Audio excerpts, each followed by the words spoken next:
Bismillah ar-Rahman ar-Rahim. In his name I begin. Peace and blessings be upon our Holy Prophet Muhammad and his holy progeny. Allahumma salli ala Muhammad wa ali Muhammad. Assalamu alaikum wa rahmatullahi wa barakatuh. Peace be upon you all. We'd like to congratulate the Imam of our time for the blessed births of Lady Fatemeh Masuma and of Imam Ali Rida alayhi salam. I'm Barak Hussein, registered psychotherapist, the Muslim counselor. And on behalf of the Islamic Shia Ithna Ashari Association of Edmonton, ISIA, we'd like to welcome you once again to The Mindful Muslim. It is an online series with monthly episodes exploring mind-provoking discussions with special guests on topics that are relevant to you. We'll be looking at all sorts of topics, discussing social, psychological, cultural, mental health, religious, familial, and current matters. Our episode today will be exploring Bill 21, its impact on our roles in this society that we live in. Bill 21 is not some vague bill. It has actually become a law now that has no bearing on our lives. It is a law which bans public workers in positions of authority from wearing religious symbols, and it has impacted the lives of thousands across Canada. Sister Fatemeh Anvari, a former school teacher in Quebec, had to choose to either remove her headscarf or lose the job that she loved. The Mindful Muslim will explore and discuss its implications today and its impact on Ms Anvari, as well as potentially on all of our lives. And joining us today is Ms Anvari herself. And welcome, Sister Fatemeh. She is an Iranian Canadian living in Quebec. She is currently working on her Master of Arts in Education, and she's focusing on the experiences of educating a child with Down syndrome. She's a former teacher and a current student life animator working with students on diversity. Assalamu alaikum, Sister. Welcome. Thank you for joining us. How are you? Alaikum salam. Thank you so much. I'm very happy to be here. Thank you for having me. I hope that the discussion today will resonate with the audience. Inshallah. And thank you so much for taking your time and effort. And I know preparing ahead of time for this as well, because as we know, it's a very delicate, sensitive, can be very provoking topic as well. So we took our time to really exploring how we wanted to discuss this so that everybody, inshallah, could benefit and learn from this. So we want to begin, Fatemeh, also looking at, what happened. Can you describe what occurred? Because all of a sudden, I remember we saw your picture blow up all over social media, all over the news, whether it was politicians who were talking about it, religious scholars, or just regular people were really involved in this because it triggered a lot of emotions and thoughts in people. And it's very much so a topic worthy of discussion and exploring because it does have impacts on all of us. So before we begin the discussion, let's talk about what exactly happened and then how you got here today, basically. Yeah. So to start off, I mean, I had the job since late October. I had been working for the school board as a supply teacher since March 2021, and I got the offer to go in for an interview without even having applied for it myself directly, to go in for an interview. And I was told that I was, recommended by the principals of the schools that I had worked at as a supply teacher, and I'd actually worked at this particular school before as well. And it was for a part-time position, teaching English language arts for grade 3. And also I was also the homeroom teacher, so I had homeroom duties as well. And, I'd been waiting for this opportunity my whole life to have my own classroom, to be able to create lesson plans of my own and to have my own students. Of course. And I had done that before when I was living in Iran for a few years. I had that experience as well, and I was excited to start it off here as well. So I was able to get the job. I got the offer, and I very willingly, obviously, accepted, and I started in late October. We had class pictures taken just the week that I started, coincidentally. So, the parents saw what I looked like. There were never any complaints. There were never any hostility from any of the colleagues or the parents or students alike. Yeah. It was always positive reactions. And the school, sorry, Fatemeh, the school itself, did it have diversity in there? Were you the only one who was a visible minority with a headscarf? Amongst the people in the building, yes. I know that there are one or two parents who do wear a headscarf, a hijab, but it's not in the building. I was the only one in the building with a hijab, although I know that we do have Muslim students, Right. and also of other backgrounds as well. Right. Okay. But it is a majority, a white population, a majority white population in the school.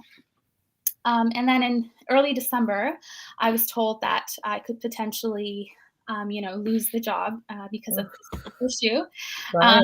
And that it wasn't, our principal, she was very clear that, this wasn't something that she agreed with at all. And no, like, she saw me in the interview, right? I was wearing a hijab in the interview. Exactly. So she wouldn't have hired me if she was in any way in agreement with this law. So I was able to, um, kind of think about it for a little bit, see what I could do. Obviously, immediately, even before being asked, I said, well, I'm not willing to take it off. It's not an option, meaning I'm not giving that option. I don't want to take it off in any way. And I told them, it goes beyond religion for me. It's not something that I believe is the only thing that would make someone Muslim, right? That we have a lot of people who don't identify with it and who are Muslim, practicing Muslims. But for me, it's just my own identity. It's just myself. It's just how I've presented myself, and this is how I feel comfortable presenting myself. But regardless, I was told that regardless of what I define it as, it is ultimately a religious symbol. And not by our principal, but she told the people above her, I guess. And they got back with this message. So I did lose the job instantly. And I couldn't tell people at first because, I didn't know. How do you even begin to talk about that? Yeah, I lost my job because I wear a hijab and I chose to continue wearing it. Exactly. Yes. And you can't tell the students because you don't know how would you talk about that. Absolutely. I didn't know if such a sensitive topic was even talked about with them in any shape or form in the past. So I didn't feel comfortable touching on it at all. So, it took a few days and they eventually found out. Parents found out and they started having these conversations with their kids and kind of went from there. And so from that point on till now, Mhm. how did it impact you? How did you deal with it? What would you say to others, those in terms of the people close to you or the community and how you were able to deal with the situation? I think for me, I turned to the people that were closest to me. That was my immediate response, kind of to try to get that emotional support that I was looking for. And that was actually not the initial response. The initial response would have been utter shock. I didn't know what to do. Our principal immediately suggested this other job that I would do at the school, which is the job I'm doing right now, Right. which was working on diversity with the kids in a position called Student Life Animator, where I would fall in the category of professional, and I Right. wouldn't be teacher, so I wouldn't be deemed in a position of quote unquote authority. So I wouldn't fall under the law. Right. So because a teacher is considered a Yes. role of authority. Yes, teachers, Mhm. principals, vice principals, they're considered in positions of authority. But she suggested this one, and how I dealt with it myself, with how everything that was happening. I had to be very careful of what I said. This is such a sensitive issue. It's Right. been talked about before as well. But just I guess getting the support from the people closest to me, and seeing the support from the colleagues, from the community, the kids stood up and they talked about it. And, Bless you them. know, I think seeing their reactions played a huge role in me speaking out about the situation as Yeah. well. Yeah. Just because I wouldn't have had that courage to talk about it at all, because I didn't know what the reaction would be, what people would say. Of But course. seeing that people were so supportive kind of gave me that courage to speak out about it. And I Alhamdulillah. think that, yeah, and I think that people were seeing, because it was happening to a teacher who already had a job. Like, keep in mind, this has been affecting people for a couple of years now, for 3 years now. Yes. In that, And there were protests in the community, and it's not just from Muslims. It was from people who exactly. who didn't agree with it and people who of different faiths whom it Yeah, affected. Yes. exactly. I mean, this law has been in effect since 2019, right? So Mm. it has been it doesn't affect people who they're grandfathered in. So it doesn't affect people who were already a teacher before 2019, but consider someone who graduates in 2019 and is looking to start working in Quebec. Exactly. Like Emmerich Kaur is the most well-known case who had to leave Quebec for BC and pursue teaching jobs there because she wears a turban as part of her Sikh faith. So it has been affecting people for a long time, but I think this was the first time when it was so well known that somebody who was already in a teaching position was losing it. I've heard that there are already other cases as well, but that they weren't so made public, they weren't really spoken out about.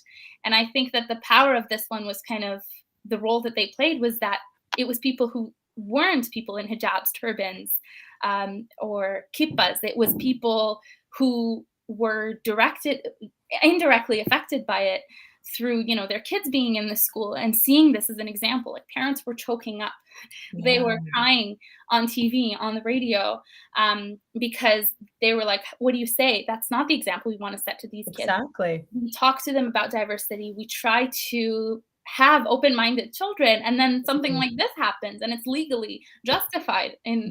Justified, yeah. It's going to be implemented at so many levels, and especially considering we live in Canada, you wouldn't think these things actually happen in Canada, yet I think we were chatting about this the other day, you and I, we were saying that here in Canada has the highest number of Islamophobic attacks here in Canada.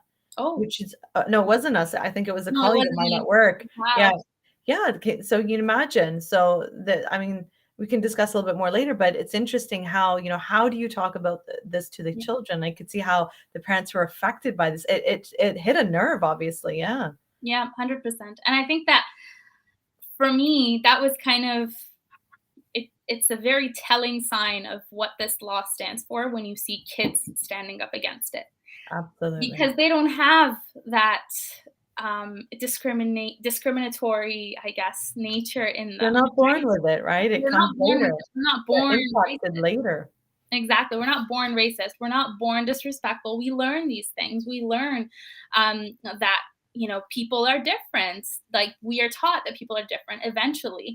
Lack of representation. There's a lot of things that contribute to it. And we will talk about that after as well. Yes, yeah. But when they're so confused, I'm like, this doesn't make sense. I don't understand that this is wrong. I think that says a lot about whether this law is right or not, And then how it impacts them rather from a mental health perspective. Imagine those kids, young kids who, let's say one day who want to wear the hijab or already wearing the hijab.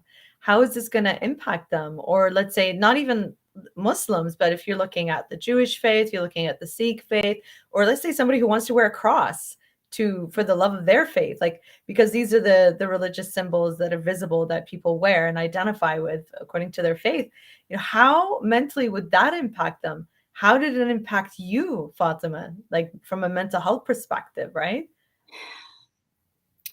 It was such a strange feeling because it was obviously at first it felt very lonely, right? It felt very depressing. And I remember the day that I was driving back from school, the day that this had started, and I was told that I could potentially lose it. It wasn't even for certain yet, but I remember I was crying so much in the car I couldn't even see the road, and I somehow made it home safely, even though my eyes were so teary I couldn't see the road. And I remember thinking in the car, how unfair it is that we are thought about in this way, that we are so marginalized and so demonized when all we are is just people. That's all it is at the end of the day, that we are all just people. And I think the role of every religion is ultimately to lead us to harmony, to coexist with everybody in a peaceful manner. No religion actively promotes, discrimination. But it's the way that we interpret it. And it's just sad to me. It was really, really sad to think about how we're not even given the chance to present ourselves in the way that we see fit, in the way that we truly identify with, but that we're judged before even being given the chance. I think that was what really affected me.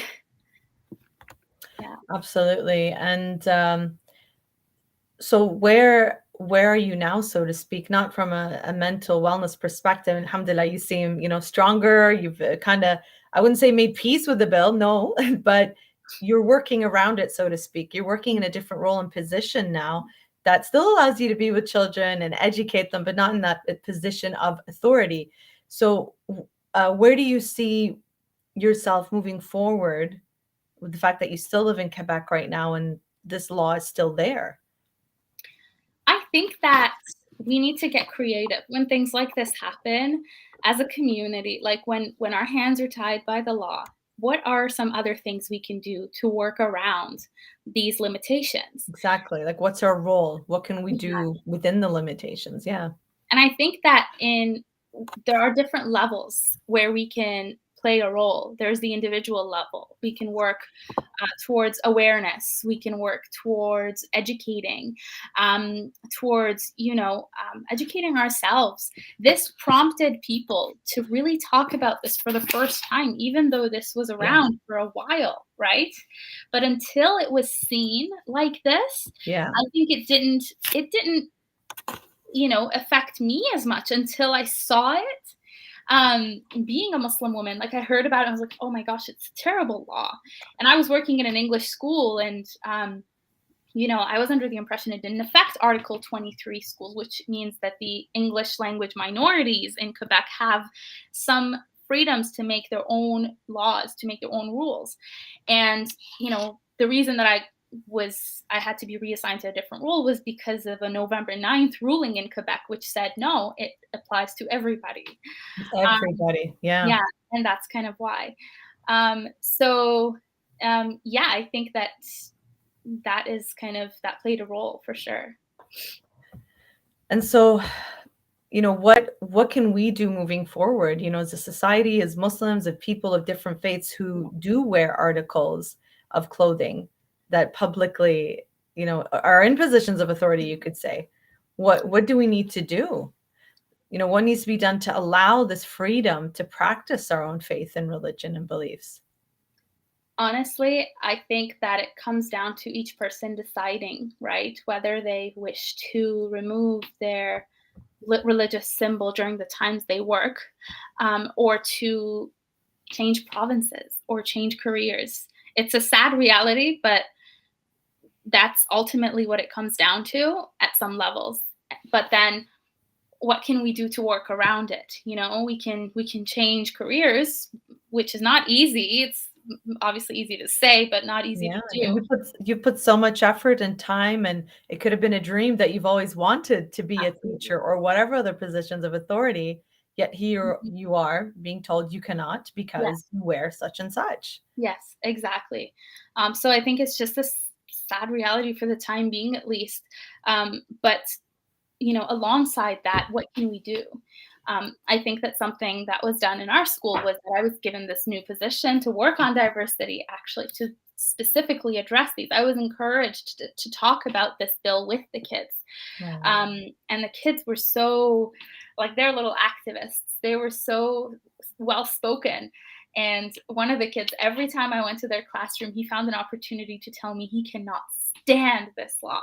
oh, bless him. And I remember in an interview on TV, he made this really intelligent remark that, a lot of adults were shaken at how, a Mm, 12-year-old is making such remarks. He said, it's wrong because it forces one way of thinking. And I think it's so mm. simple. And it's as simple So as that. profound. It's so It's so profound. profound. It's so simple yet so profound. It promotes one way of thinking. It forces, not promotes, one way Yeah, of thinking, yeah, forces. while um, I guess suppressing or oppressing other ways of thinking in Exactly. some way. So to see what we can do to educate ourselves, to truly be diverse. If our schools don't allow that, what else are we doing? If our places of work don't allow that, because doctors, lawyers, judges, they can't wear religious symbols. This affects a lot of jobs. Yes, Supervisors and a lot of other positions, I'm sure, yes. who have some sort of authority are affected. So to kind of look at what we can do, each of us, each person in those positions of authority who are able to continue because they do not wear a religious symbol, what are they doing to kind of give back? Because there are so many who are deprived of this opportunity, and everybody else is deprived of the opportunity of openness and being around other people who do not look like them, and which is something that we need. Yeah, it just gets you thinking that what if, for example, you are somebody of a religious minority who needs to live in Quebec, let's say, because you function in that language, Mhm. right? And then you are in a position of authority to help others, to educate others, to heal others. And then now all of a sudden you have to switch jobs, careers, uproot yourself and go somewhere else. That there's a lot of implications there for sure. And Yeah. um, all because of what your student said, that one way of thinking. Yeah. And we think that, oh, it's a law, we can't do anything about it, which isn't right. We have a voice. We all Yeah. have a voice. Yeah. And if this is our country, then we have a right and we have an obligation, if I will, to actually speak out against injustice, right? People were writing to the government to, ask for Absolutely. answers I to. remember when letters started circulating from different organizations, we were sending them around. I remember we had long chats about this as well at the time. If anything, it probably even brought us even closer as friends during Yeah. that time frame. And I remember you were telling me how the children were standing up, but they were also showing so much love and support. Do you have you wanted to share some of the pictures and the cards and the letters the kids have shown? Yes, I have one here that came from not one of the students in my class, but a different class. But I think that, again, it's one of those things that's so simple and profound at the same Wow. time. Rights should be equal to everyone. And when we think about it, we're like, yeah, that's so obvious. But yet it's not being actually enacted, right? We're not seeing this happen. Why should someone have more rights than another person just because of the nature of their faith or the nature of their identity? Yeah. Right? So I think there is a lot of things we can do. 8-year-olds, my students were writing letters to the government, and one of them was her mom said, she's sad that she can't do more. And it No. took 2.5 days from the story being published in a local paper for it to get the prime minister's reaction. And they were saying, we are overwhelmed by the number of letters that's being received. So Yeah. it's not something that is that is Isolated. insignificant. Yeah, Yeah. and it's Yeah. not insignificant. Every act matters, right? Because we all have a voice. We just need to figure out what to do with it, and to use it. And that's the thing. I think showing through protest, yes, you're showing your right to express how you feel, but that's not going to change policy or bill or anything. It truly is reaching out to those who are in positions of power, the elected ones that we put in the office, so to speak, and say, hey, this is not okay. This is not right. Doesn't represent us here as Canadians of all places in the world. And this is the sad part. And I remember seeing news reaching as far as in the Middle East, Mhm. Muslim woman in Canada being forced to take off her hijab. I Yeah, saw the headlines in our countries yeah. about this issue, and it was mind-boggling. I saw a lot of religious scholars also were sharing about this, Mm, and they live in different parts of the world as well, saying, "Look what's happening here in Canada of all places." But it's yes. not representative of Canada at all. It is one province in Canada Mhm. that is implementing this law, and it's already there. And like you said, now that it's in place, what can people do other than change provinces, find different positions? But I'm thinking about, well, how can you change yourself as a doctor if you're a medical doctor practitioner for years? You've got your own practice, you're working in the hospital, you're a surgeon saving lives, and now Yeah. you cannot save lives because there's a law that says you cannot wear a yarmulke or a turban or a cross or a hijab in the position that you're in. And keep in mind, this is happening when we have a shortage of teachers. At least I know from a teacher's Yes. perspective, we have a shortage of teachers in Quebec. Mhm. They're getting parents to come supply teach because they don't have enough teachers.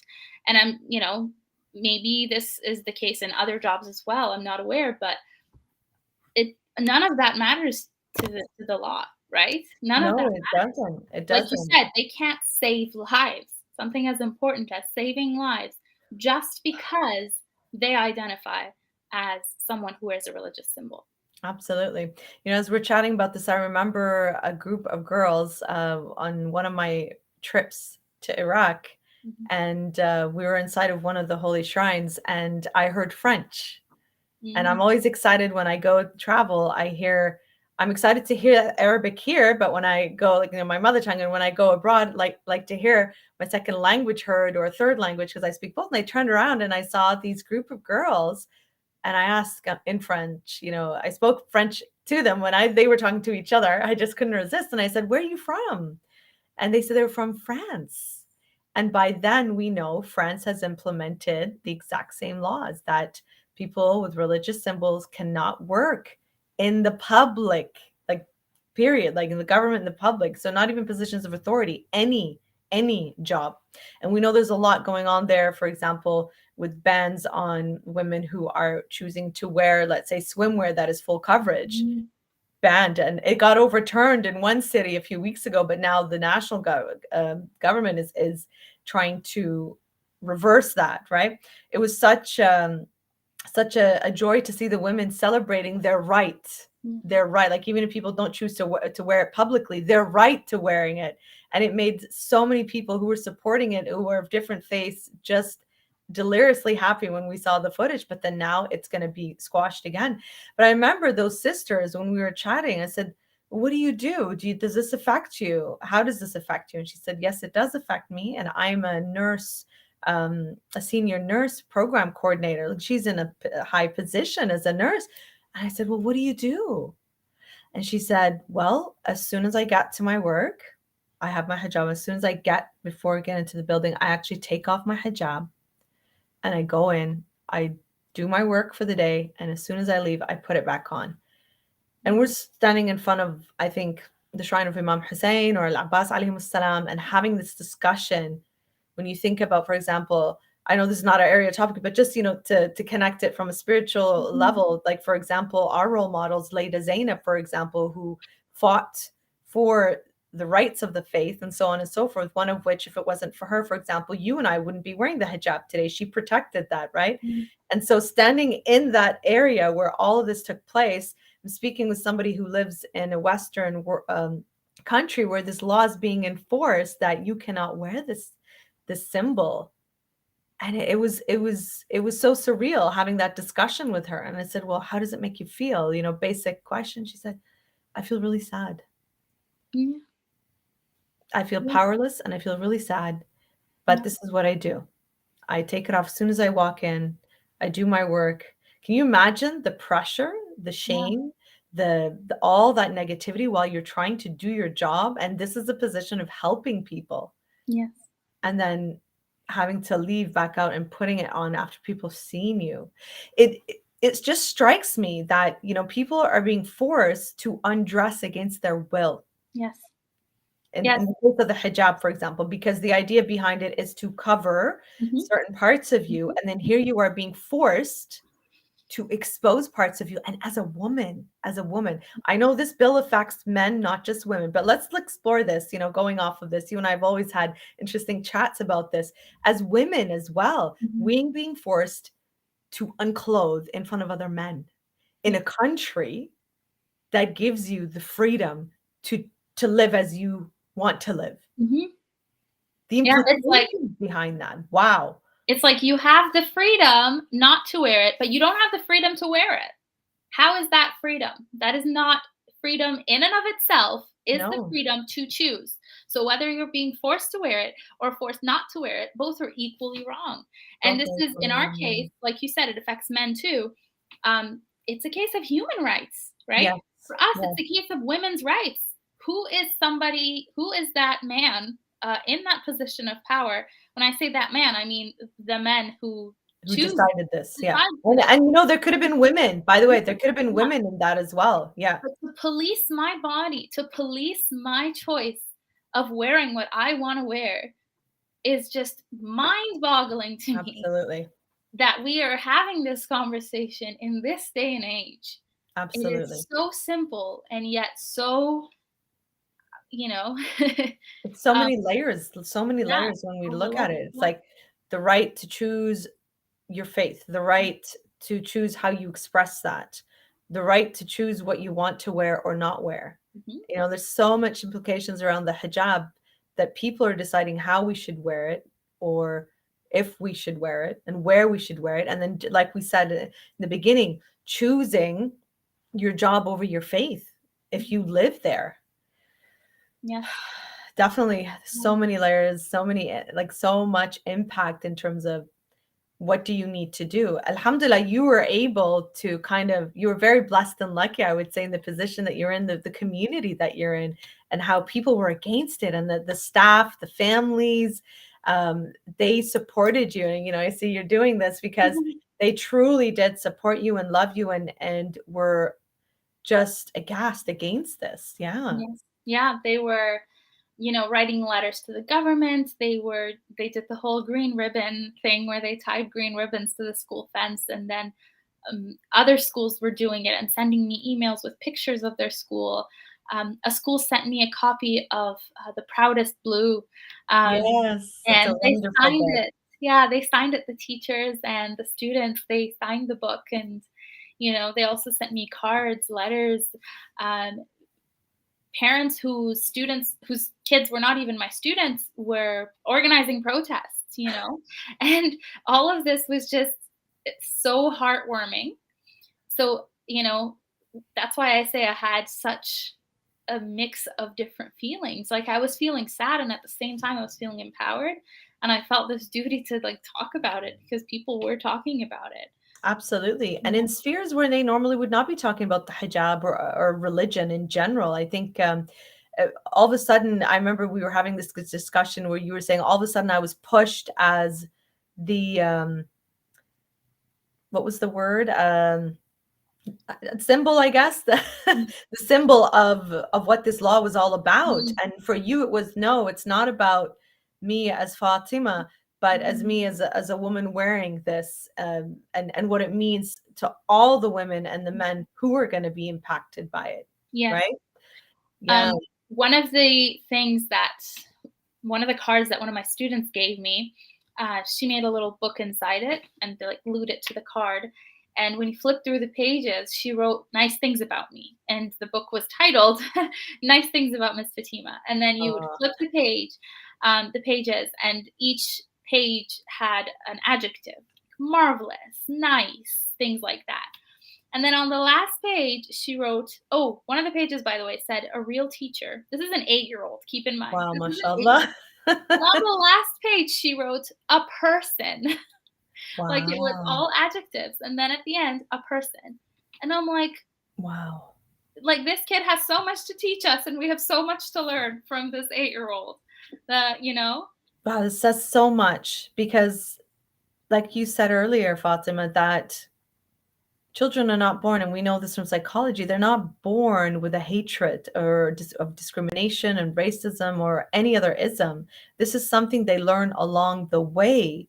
And this 8-year-old sees you as a person with the hijab as opposed to somebody who is a threat of some sort or of influence in a negative way. I mean, if anything, people, Muslims, you know, we're speaking to our experience as Muslims. We cannot speak on behalf of other faiths who represent themselves as well. But as Muslims, you know, and especially women, I think there's been a lot of flack over the last few years in the media, in the workplace, and just with the attitudes that we have towards us as oppressed women, especially by the men in our families and our countries, et cetera, et cetera. However, a lot of women are high-powered women, educated, are in positions of power and influence independent of their hijab. That's just who they are as people. Like your 8-year-old student said, they are people who happen to show their faith, but you know, this is still here, that's still here, that's still who they are. Yet this law discriminates and says, no, you are not such a thing. Again, so much around that that we could explore and take a look at. And I wanted to ask, you know, as an educator and an individual who's been affected by this whole situation, what can you say regarding the comments on how wearing a religious symbol in a classroom goes against the secularist nature of public service jobs? I think that we really need to understand there's a lot of history behind the idea of secularism, or laïcité that they call in Quebec. But I think that, and I understand the reasoning behind secularism. I believe in secularism in public schools, right? Precisely because I want to see students being able to express themselves in the way that they want to express themselves, right? And no way of thinking should be forced upon anybody else with other ways of thinking. Absolutely. And so I think that, my classroom was secular. I was just me. Exactly. Now, one of my students, his mom wrote an op-ed in the Globe and Mail back then. I think it was in January, where she talked about how, the classroom was secular. My teaching was secular. I was just being myself. That's all I was. I was not talking about my hijab. I was not, and mind you, if I even was talking about my hijab, if I'm clearly saying, hey, this is a personal experience I'm sharing, that promotes the the sharing of personal experience, the openness, the being able to express ourselves. And I think that it's really contradictory when we say, the class teaching with, I saw someone on Twitter comment, if every lesson starts with a hijab, then ultimately it is about a hijab. Of course. No, I actually don't agree with that, because how is my lesson about a hijab, right? Because no, if you talk about it, then it will be, but you're just there with it. She was saying, if I exist there with my hijab, ultimately my lesson is about the hijab. No, of course not. Sorry, no. I'm there. Yeah, if I'm there as a woman, is my lesson about feminism? Is my lesson about women's rights? I could be talking about seasons. I could be talking about fruits and vegetables. Exactly. It sounds funny to even talk about it, but I just think it's so simple. Exactly. And, I think that we just need to understand that being ourselves does not mean that we're not secular. It's precisely expression, freedom of expression, freedom of choice, being who we are, and expressing ourselves in the way that we feel comfortable.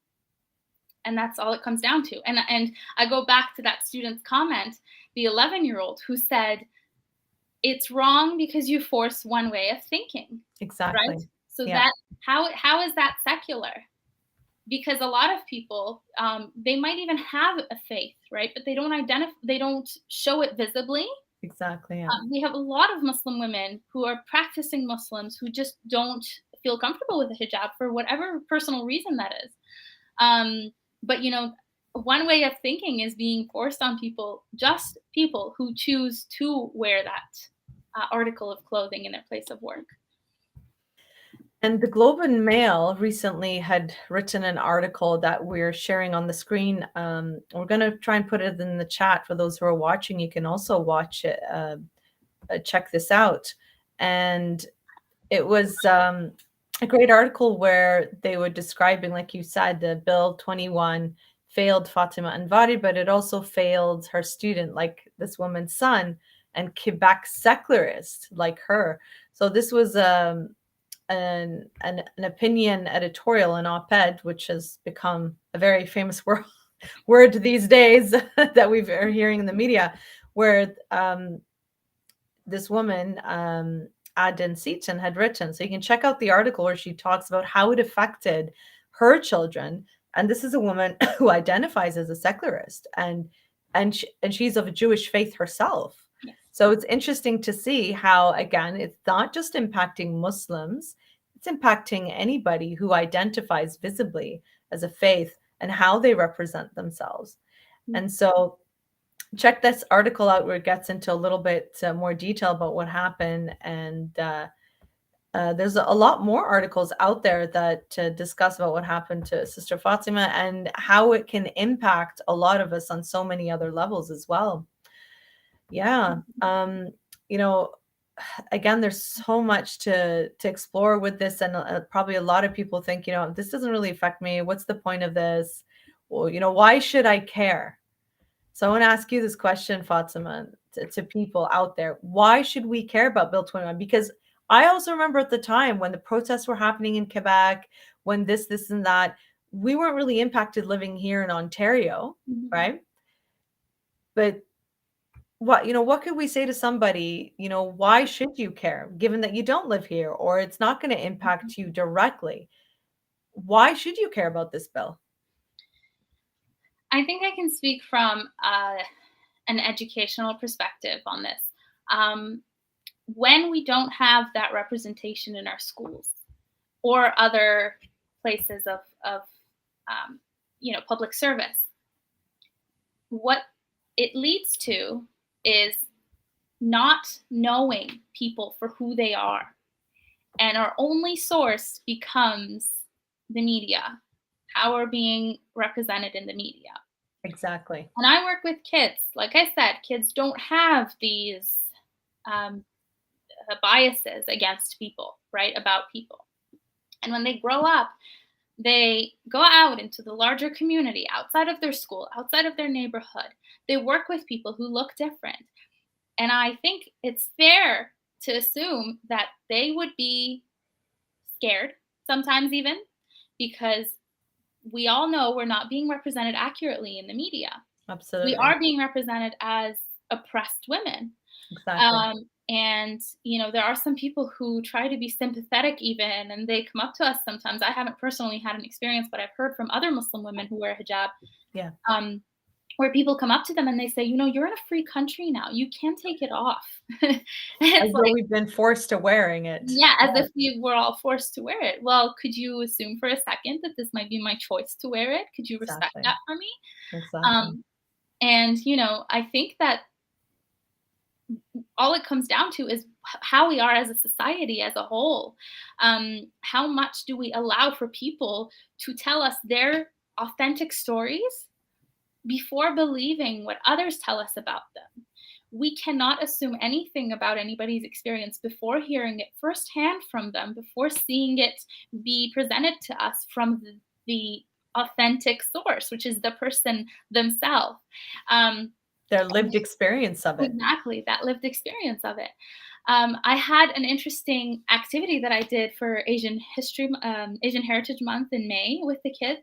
Yeah. I mean, Asian Heritage Month includes all of Asia, right? So I said, you know what, I am a person from a country in Asia, and I had a difficult time coming up with an activity because I wanted to talk about stereotypes, but I didn't want to trigger anything. Of course. And any fine students, line. Exactly. I didn't want to trigger anything in students who might have had negative experiences. And I said, you know what? I can use myself. I went into the classroom and I said, I'm going to give you all a little piece of paper, and I want you to imagine that I have walked into this room for the first time ever. You have not seen me before. I haven't even started talking. You don't know what I sound like. You don't know what language I speak. You don't know how I talk. I want you to write your assumptions on here. And it was so interesting because some of the kids were confused. And I told them it'll be anonymous, by the way. I won't know what you write. Yeah. Some were confused. Some said, I don't assume anything. I don't understand. What am I? That's the triggering part right there. Yeah, it was like, they didn't have the bias. They just saw me. And one of them, when she said, I don't know what to write, I said, well, just write that. Just write, I don't assume anything. And she wrote, I just see you. And she drew a heart around it. And it's so profound seeing these from the kids. And some of the kids said, I don't want to offend you. And I said, no, you're not going to write anything hurtful on there. You're just going to assume my language, my nationality, which for a lot of them was, I think you speak Arabic, which is true for a lot of women who wear hijab, but not true for me because I'm originally from Iran, so I speak Persian. That was such an interesting experience for me, having that conversation with the kids and seeing how they don't have such assumptions. They see you as you. During the time I worked as a supply teacher or as a teacher of my own classroom, not one student asked me, why I wear a hijab. One student, because she had not seen anybody in a hijab before, she asked me if I lived in Canada. Oh, And that's cute. That's so cute.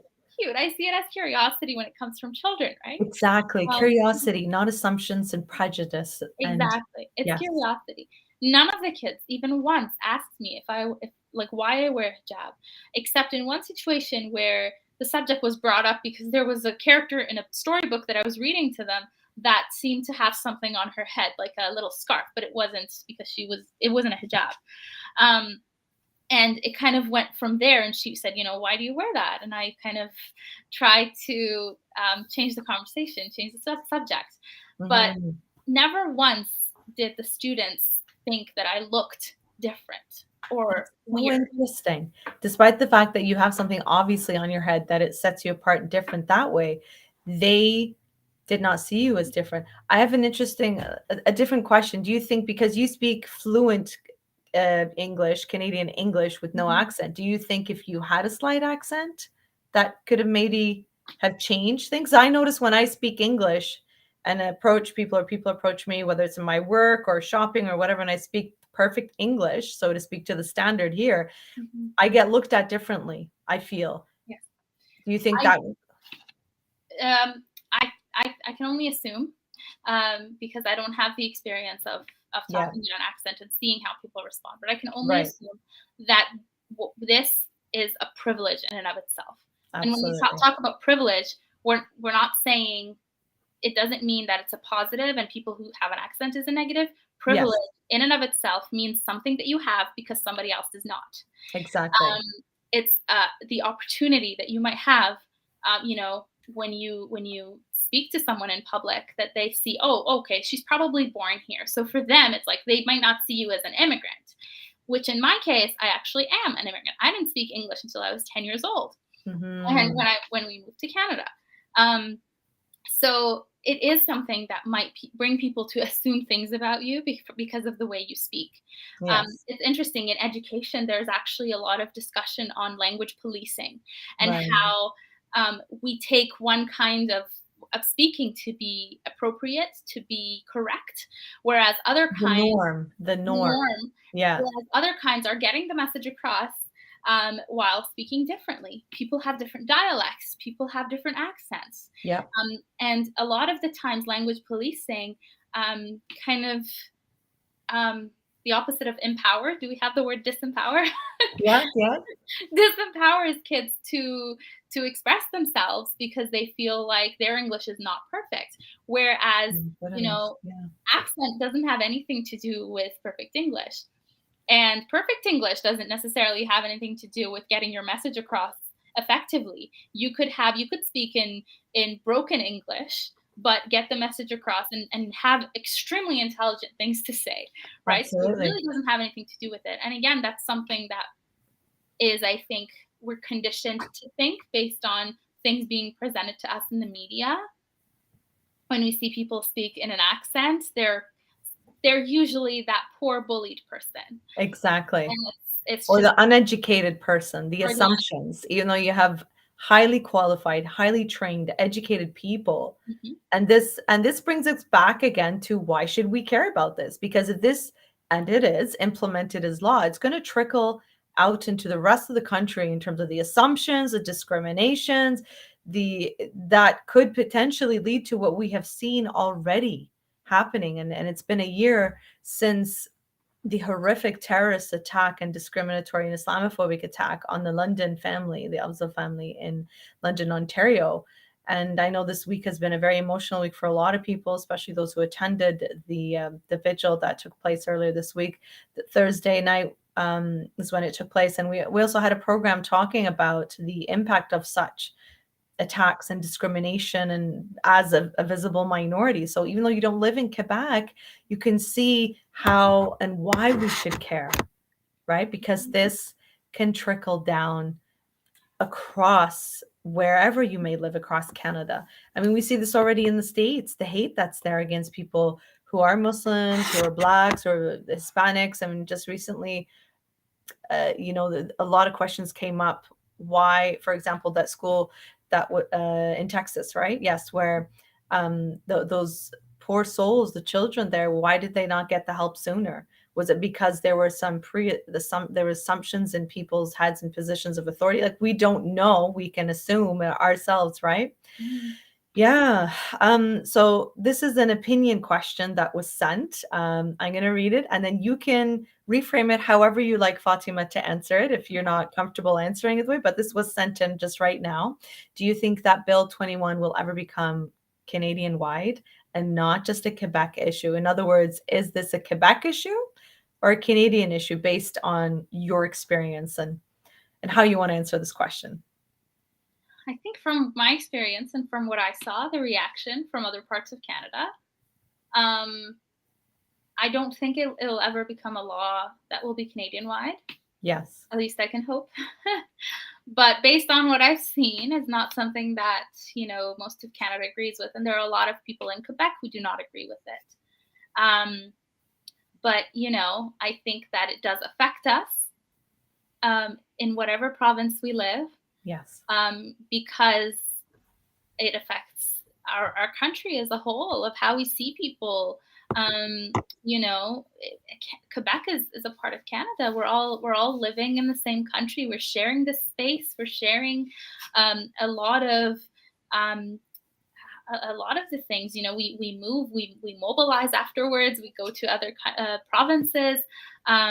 It really does affect the way that people see others. I think for sure. Mhm. We can all use our voice to speak out against it. Absolutely. And do you think that this is an opportunity? This is another question. The questions are finally coming in from our audiences who are watching. Is this an opportunity for Muslims, Sikhs, Jews, Christians, and other faiths to come together to fight this? Oh, 100%.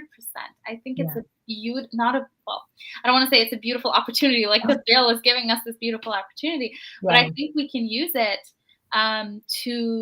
to come together and say, what, it's not a Muslim issue. It's not just a Jewish issue. It's not just a Exactly. Sikh issue. It's not just a Catholic issue. If anybody's wearing a cross, it's a human rights issue. Exactly. People who wear religious symbols are disproportionately affected. That's all it comes down to, right? Exactly. Yeah. Yeah. Muslim men are not affected. Muslim men are not affected. What are Muslim men doing? Are they speaking out against this? Exactly. I think that we to come together will be such a beautiful thing, to speak out, all of us, to say we're not trying to push our own ideologies on anybody. I'm not Exactly. trying to push my religion on anybody. I want Exactly. to be there with Which is one of the premise of this law is that you were standing there with this, you are going to tell others how to live this way. yes, which is Yeah. untrue. I if there's ever an opportunity, a collective of people from different faiths coming together and doing something on this, I would sign up for that. And have you seen, Fatima, any push for faiths to come together or centers from our, let's say, cultural religious centers or even outside of our own centers, like the greater Canadian community, from your experience from December until now? Not particularly regarding this case, but I attended a panel in McGill Yeah. in March, where I had the privilege of being in the same panel with such amazing people. One of whom was a Jewish rabbi, a female Jewish rabbi who wears a kippah. A female Jewish rabbi. Wow. A very powerful figure in Canada, Rabbi Lisa Grishkow. She talked about an initiative that was done in the past that somebody talked about with her. I'm not Mhm. sure if she was a part of it. I don't want to give false info, but I'm trying my best. But what it was a group of Jewish people, men and women, who came together and went to areas in northern Quebec where people had never seen a Jewish person in person, up close. Um, and if people could come together from different faiths, where they could just go and just talk to people, the Mhm. same conversation that I had with the kids in the class. What do you Yes. assume about me? Here's the piece of paper, to hold an event. me as a Muslim woman, just giving an example, a person with a kippah, a person with a cross, a person with a hijab, a turban, what do you assume about us? Um, and then have conversations. How many of these are true? How many of these are rooted in who I actually am? And how many are rooted in what people are telling you of what I am? And by Exactly. people, I mean representations in the media, right? Exactly.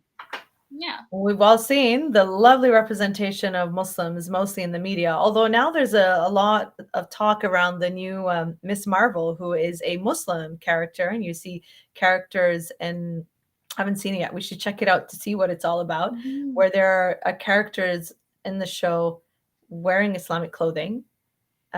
They speak a different language. You hear Islamic terminology. This is from what I've read in certain reviews so far, and people are excited about the representation of it. On Mhm. the flip side, they're also not happy about the representation of it because, oh, we don't need Hollywood to validate us being, let's say, who we are and what we are. And a lot of people are saying, a lot of artists, Muslim artists, are saying, well, no, this is a great advantage because, for example, we're always seen as terrorists, as the oppressed women, or the uneducated fools and the bad guys in the movies. Yet now you have a character who is a superhero of Muslim Mhm. background, who's a visible minority. So the upside is great. You have this positive representation of a young girl. She doesn't wear the hijab, mind you, but there are other characters who do. And then the downside is, well, so what? Like, we don't need Hollywood to validate. There's the Oh. Canadian show, The Little Mosque on the Prairie, which is Mhm. a really cute, charming show. I watched that. I enjoyed it. It was nice to see us there. Like, they had really nice hijab and matching and colorful, and a doctor. The woman, the female lead character was a doctor, and Mhm. interestingly enough, she's a daughter of a convert woman who doesn't wear the hijab, but Mhm. was a Canadian convert Muslim. And you Mhm. see so many dynamics and different colors of Muslims. You've got Mhm. a black hijabi Muslim who owns a cafe, the Cafe Fatima. I remember that. And Yes. you've got this young guy of Southeast Asian descent who, is very into high tech and stuff, who wants to be the imam of a local mosque out in the West Prairies. So it was so interesting to see ourselves through some of these characters, and Yeah. it's about time, as opposed to seeing us as the sidekick, the terrorist, the oppressed person. Yeah. Yeah, I think that there's 2 ways to look at, like, what Hollywood is doing in terms of representing us. Yes, we don't need Hollywood to validate it, but we do need absolutely. Hollywood to change its ways and stand up for, And how they present and us. own up to their mistakes, to how they have represented us thus far, Exactly. and how they represent us going forward. Um, Exactly. but yes, ultimately, we need to have our own platforms. We need to have our own funding. Like, this issue is so big. Like, there's so Yes. many layers. Like, Yes.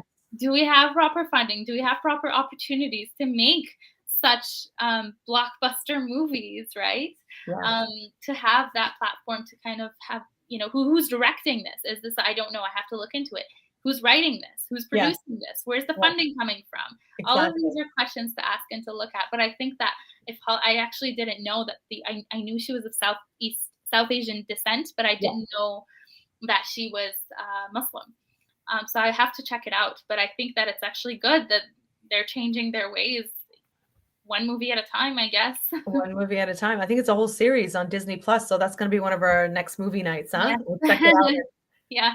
We'll give you a critique on that. Mhm. And so we want to finish up. I'm very mindful of the time, and we've had such an engaging discussion on how this impacts us on so many levels. I just wanted to wrap up by asking, what is our role as a society, communities, and individuals? And, what is your advice to others who are in similar situations, Fatima?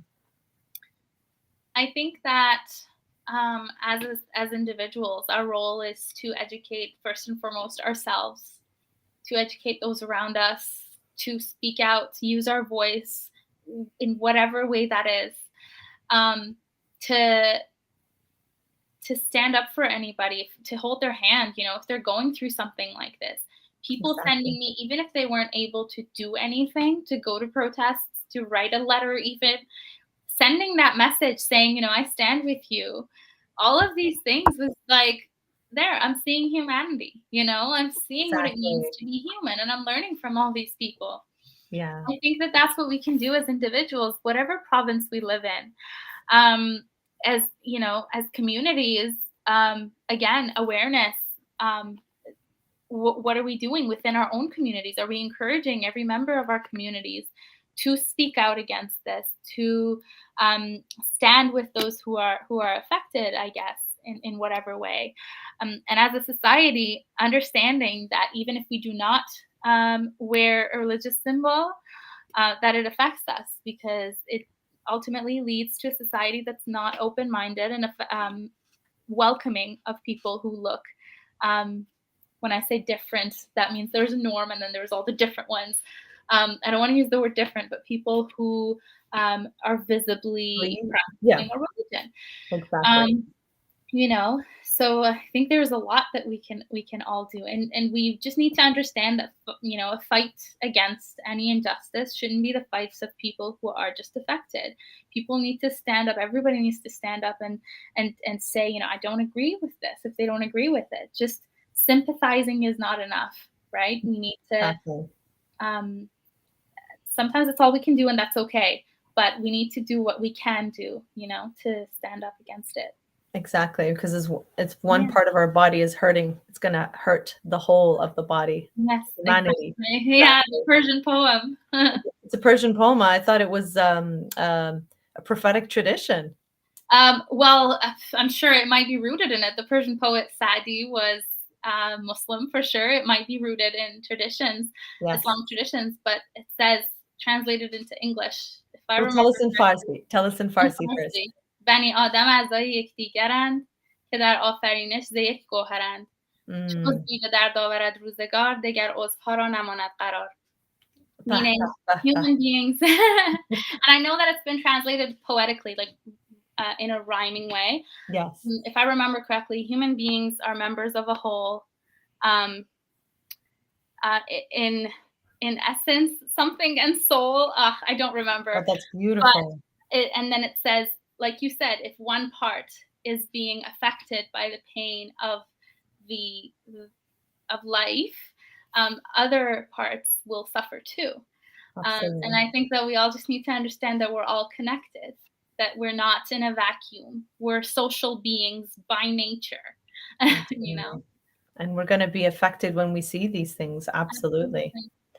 My dear Azizam, Mm. Fatima, Jan, thank you so much. God bless you so much. Thank you for sharing with us. I know this was not an easy thing for you a few months ago to Mm. have dealt the way you have through it. And it just shows your strength, your resilience, your warmth, your care. It shows so much about your character that how, in a way you did represent Muslims out there in such a beautiful way that although as a human first, like what your student said, you did also represent Muslims in a different way and in a Mhm. different light, and how the children responded to it, how their parents, the community, and said, no, this is not okay. This is not who we are as Canadians. Mhm. This bill, this law impacts everybody in so many different levels. And, this is, I think having a discussion like this can also hopefully plant the seed for people, the youngsters, the people in positions of power and authority, those who are policymakers, the shakers and the movers, so to speak, that we all have a role to play in this,